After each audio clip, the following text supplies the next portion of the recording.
से कुछ थोड़े से ताकतवर से तो लड़ सकता हूँ, लेकिन जो मुझसे बहुत ताकतवर है उससे मैं हम इस काबिल अभी पहले तो हमारे में जज्बा तो है ना, जज्बा है ना, लेकिन आजकल की जंग जज्बे की नहीं है, वो जज्बे वाला दौर निकल गया।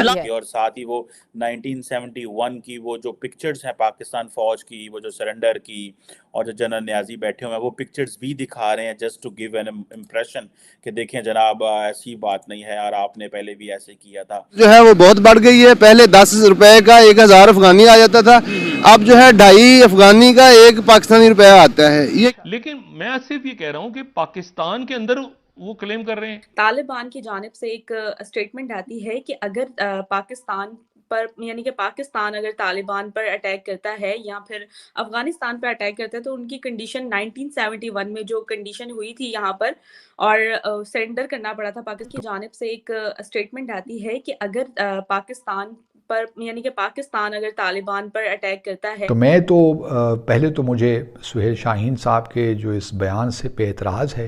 नियाजी साहब ने हथियार डाले थे भारतीय आर्मी के सामने। अफगानिस्तान इंडिया का दोस्त है, इंडिया को कहता है कि भाई मैं इंडिया का दोस्त हूँ, पाकिस्तान का दुश्मन हूँ। जबकि तर्जुमान अफगान वजारत दिफा का ये कहना है कि अफगानिस्तान लावारिस नहीं। तालिबान के पास एक एज है क्योंकि जो अमेरिकन वहां से निकले हैं वो तकरीबन $85 बिलियन का असला छोड़ कर गए। क्या ये मुमकिन है कि पाकिस्तान अफगानिस्तान में तहरीक तालिबान के ठिकानों पर हमला कर सके? सिक्योरिटी फोर्सेस पर हमले भी हो रहे हैं, अफगानिस्तान के बॉर्डर पे जो बाड़ लगाई गई थी उसे तोड़ने की कोशिश की जा रही है। बलूचिस्तान में बागियों ने कलअदम टीटीपी के साथ गठजोड़ कायम कर लिया है। हमने ये अपने हाथों से ये दोबारा कांटा बोया है दहशतगर्दी का। आज वही बातें कर रहे हैं, अफसोस है इसमें हमारी अपनी फॉरेन पॉलिसी की गलतियां हैं। हमारी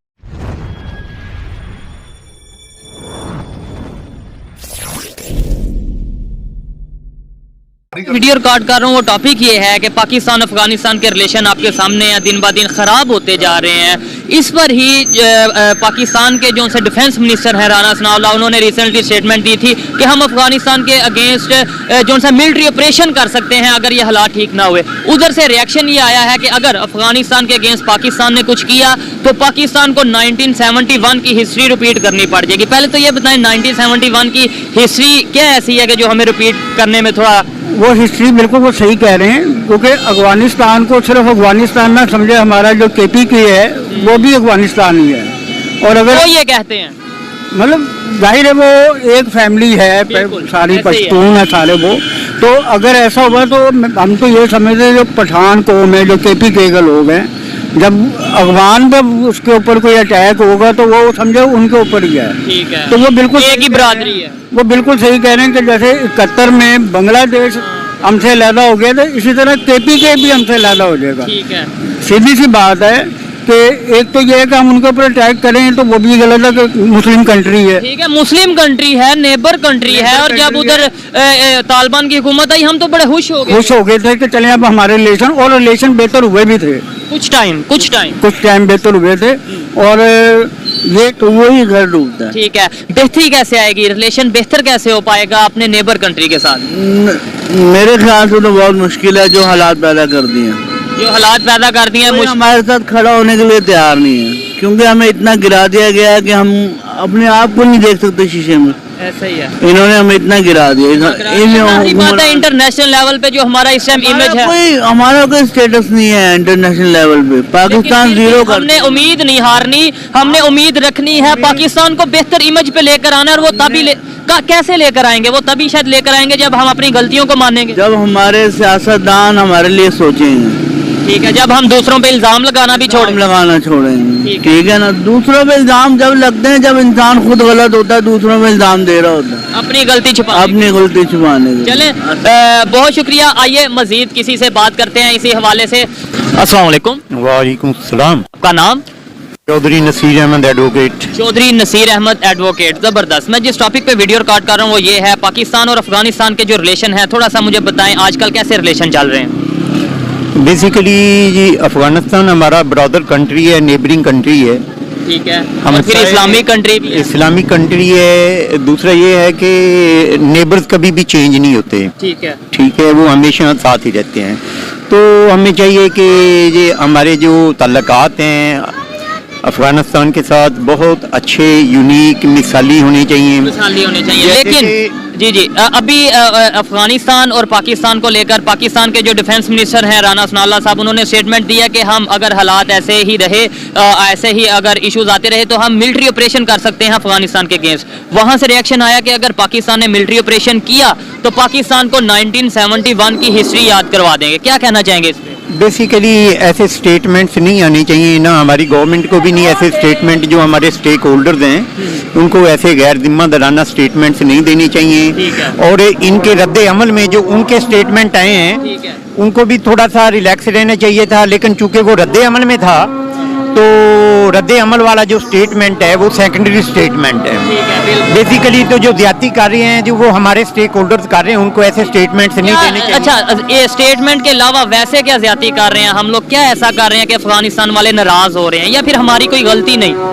बेसिकली कि हमारे यहाँ जो खारजा पॉलिसी है, अभी जो करंट गवर्नमेंट चल रही है, ये जो अभी सो कॉल्ड गवर्नमेंट है, तो इस गवर्नमेंट में कोई फॉरेन पॉलिसी तो है नहीं। जो आपका फॉरेन मिनिस्टर है उसने तो 2 से 3 अरब रुपया अपने टूर्स पे खर्च कर दिया है, कोई नेशनल इशू को आज तक उसने डिस्कस किया ही नहीं। फिर ये है कि फॉरेन पॉलिसी ये है आपकी कि आपका फॉरेन मिनिस्टर आज तक जब तहरीक तालिबान पाकिस्तान के ठिकानों की मौजूदगी और उनके खिलाफ कार्रवाई से मुतल्लिक वजीर दाखिला के इस बयान की अफगान तालिबान की हुकूमत ने सख्त मजम्मत की है। तर्जुमान अफगान वजारत दिफा अनायतुल्लाह ख्वारज़मी का कहना है कि अफगानिस्तान में पाकिस्तानी तालिबान की मौजूदगी और उन्हें अफगानिस्तान के अंदर निशाना बनाने से मुतल्लिक पाकिस्तानी वजीर दाखिला का यह बयान इश्तियाल दिलाने की कोशिश और बेबुनियाद है।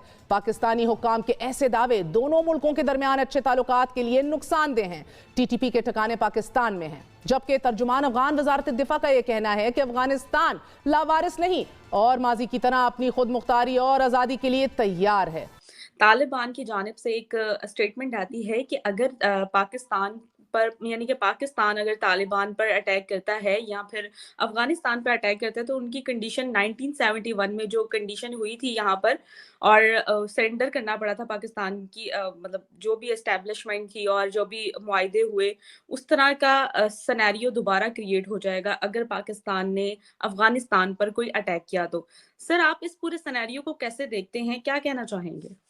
देखें, ये तो मुझे लगता है ऐसे ही किसी ने जो स्टेटमेंट दी है डजंट मेक एनी सेंस। उसकी वजह ये है सिर्फ और सिर्फ तालिबान के पास एक एज है, क्योंकि जो अमेरिकन वहां से निकले हैं वो तकरीबन $85 बिलियन का असला छोड़ कर गए।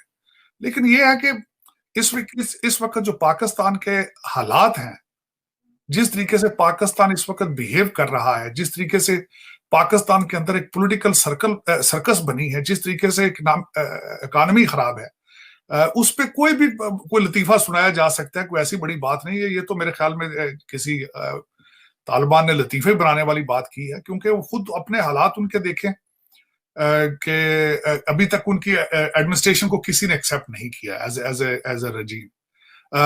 पाकिस्तान से आके डॉलर क्यों लेके जा रहे हैं? क्योंकि उन्हें अपनी हर चीज के लिए यहाँ पे, तो ये सारी हमारी अपनी गलतियां हैं, इसमें उनका कसूर नहीं है। लेकिन ये कि अगर सोचा जाए तो there is no comparison of their military और their fighting power versus their. अब देखा जाए तो उनके पास एयरफोर्स तो है नहीं।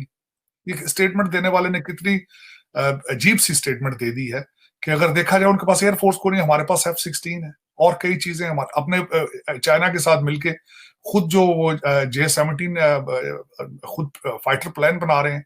वो कह रहे हैं कि हम मोटरसाइकिलों पे सारा कुछ पाकिस्तान गिरा देंगे। और दूसरी सबसे बड़ी बात यह कि 1971 में जो था वो completely was a different game. Pakistan का जो दूसरा हिस्सा ईस्ट पाकिस्तान था, वो एनिमी टेरिटरी के ऊपर से गुजर के दूसरी साइड पे जाके उन्होंने लड़ना था। और वहां पे सर्कमस्टांसेस उनको पाकिस्तानी एस्टेब्लिशमेंट जो आर्मी, उसको सिर्फ और सिर्फ भारतीय फौज के साथ नहीं लड़ना था, उनको वहां पे मुक्ति बानी से भी लड़ना पड़ता था उस वक्त। बल्कि मैं हर साल मजीद पढ़ने की कोशिश करता हूँ। नियाजी साहब ने हथियार डाले थे भारतीय आर्मी के सामने मुक्ति बानी से डर के, क्योंकि उन्होंने उससे कुछ दिन पहले गवर्नर जनरल की रेजिडेंस पे अटैक किया था। तो वो सर्कमस्टांसेस वर कंप्लीटली डिफरेंट। आज इज कंप्लीटली डिफरेंट। दोस्तों, जब से ये बात चली है कि पाकिस्तान जो है वो ये सोच रहा है कि हम अफगानिस्तान पे हमला करें और वो हमला ज़ाहिर बात है अफ़गानिस्तान के तालिबान के ऊपर नहीं है, वो हमला जो है वो तहरीक तालिबान की उन हाइडआउट्स पे है जिनको अफ़गान तालिबान ने पनाह दे के रखी हुई है। अब इस मौके पे कुछ चीज़ें समझने की हैं। एक चीज़ तो ये है कि जो है वो जो लार्जली अफ़गानी हैं, जो अफ़गानिस्तान के लोग हैं, वो समझते हैं, वो इस चीज़ पे आके अफ़गान तालिबान के साथ इकट्ठे हो गए हैं कि नहीं हम पाकिस्तान को ऐसा नहीं करने देंगे। और साथ ही वो 1971 की वो जो पिक्चर्स हैं पाकिस्तान फ़ौज की, वो जो सरेंडर की और जो जनरल नियाज़ी बैठे हुए हैं, वो पिक्चर्स भी दिखा रहे हैं just to give an impression कि देखें जनाब ऐसी बात नहीं है और आपने पहले भी ऐसे किया था। लेकिन जो इम्पोर्टेंट चीज़ मैं आपको बताना चाहता हूँ कि एक सेकंड नेशनल सिक्योरिटी कमेटी की मीटिंग हुई है जिसमें ये कहा गया है कि हम वही जो रवायती अल्फाज होते हैं, ज़ीरो टॉलरेंस टुवर्ड्स टेररिज्म होगी मुल्क के अंदर। प्राइम मिनिस्टर ऑफिस ने ये बात की है और ये कहा गया है कि ये जो नेशनल सिक्योरिटी के लिए ये जो फोरम है जो जो डिसीजन मेकिंग है फॉरेन पॉलिसी के ऊपर और नेशनल सिक्योरिटी के ऊपर, ये ही मेन डिसीजन मेकिंग फोरम है। और जो इम्पोर्टेंट चीज़ है वो ये है कि हम किसी किस्म का कॉम्प्रोमाइज़ नहीं करेंगे पाकिस्तान के टेरिटरी के ऊपर। और जो security situation particularly Khyber Pakhtunkhwa और बलूचिस्तान की है उसको फोकस में लाया गया। और वज़ीर आज़म ने ये भी कहा कि जो सूबे हैं वो भी सामने आए और नेशनल एक्शन प्लान के ऊपर पूरी तरह